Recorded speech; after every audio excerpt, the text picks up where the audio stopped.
Welcome everyone to Whimsy Woven Stories. Here, we explore gripping tales of real-life twists. Join our storytelling community. My daughter cut me off after the divorce. Never asked for my side. 8 years later, now she wants her inheritance. I just laughed and told her to unblock me and read the message I sent years ago. Hey everyone. Before we get started, I need your little help to beat the YouTube algorithm. Please subscribe to the channel, give the video a thumbs up, and drop your city name in the comments to let us know where you're watching from. Now let's continue the story. My name's David Langston. I'm 56 now. If you told me 8 years ago I'd be writing this, not for sympathy, not for closure, just to get it off my chest, I would have laughed in your face. I used to believe time healed everything. It doesn't. Sometimes it just shows you who actually cared. 8 years ago, I went through a brutal divorce with my wife, Marlene. We were married 20 years. At the time, she was 46, I was 48. We had one daughter, Emma. She just turned 20 when we split.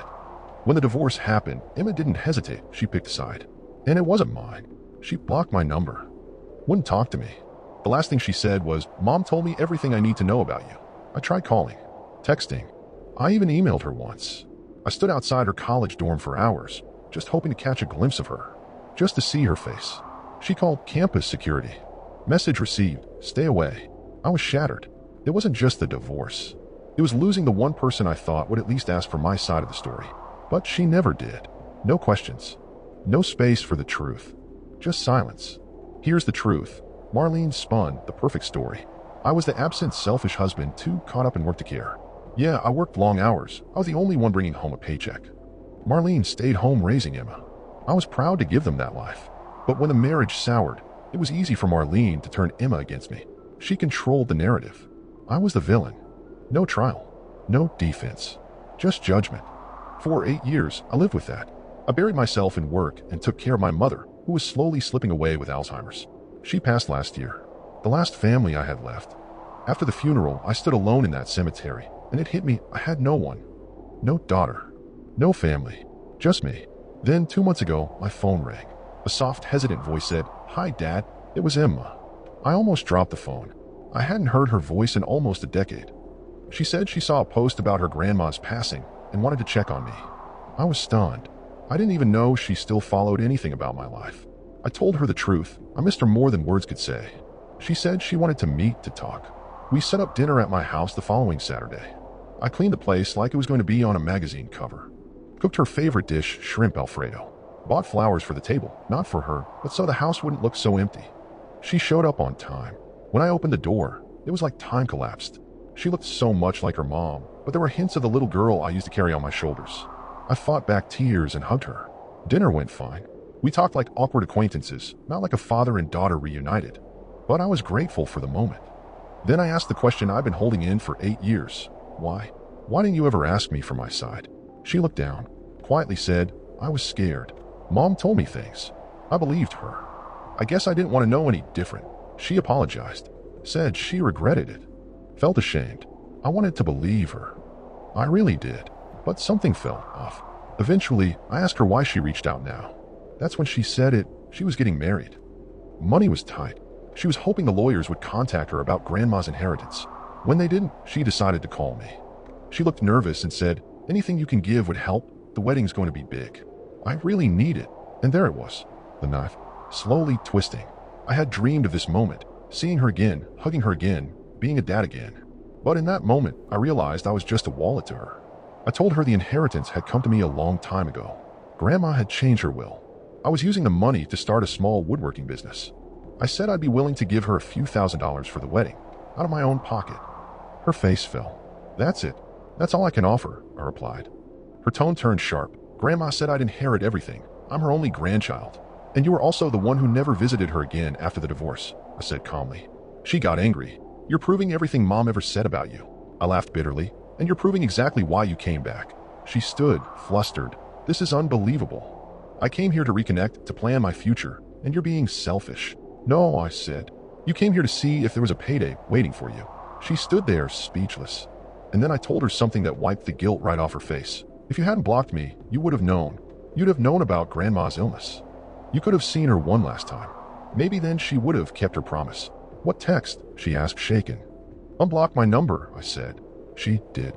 I forwarded every message, where I begged her to talk, where I updated her on her grandma's condition, where I invited her to say goodbye before the funeral. Silence. I didn't know, she whispered.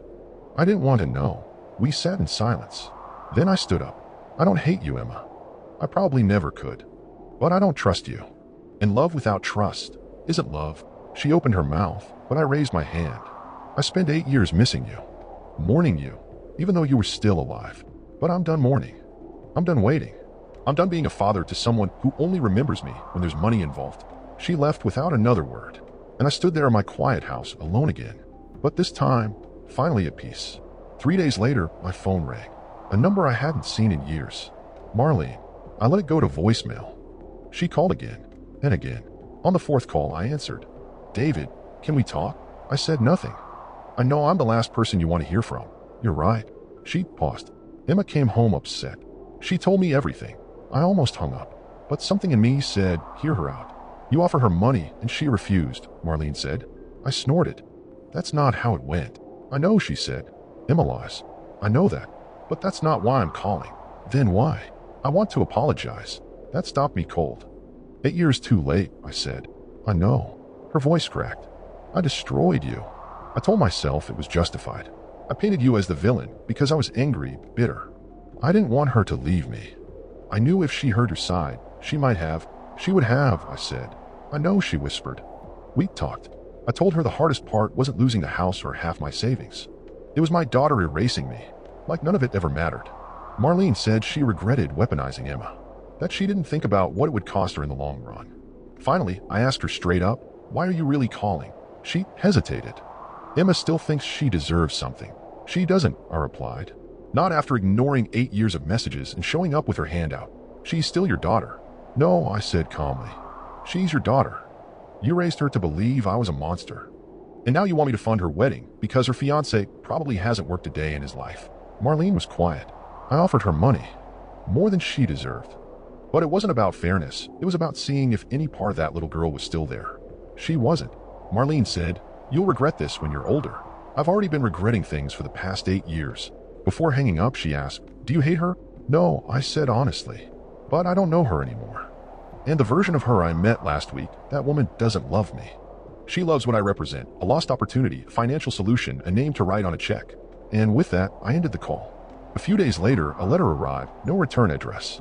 Inside was a photo of Emma, 5 years old, sitting on my shoulders, grinning. Attached was a note. I don't know how to fix what I broke. Maybe I never can. But you were the best dad I could have asked for. And I'm sorry I didn't realize it sooner. No request for money. No mention of the wedding. Just that. I placed the photo on my mantle. But I didn't call her. Not out of anger. Not out of spite. Because I finally understood something. Forgiveness doesn't always mean reunion. And sometimes, walking away is the only way to truly heal.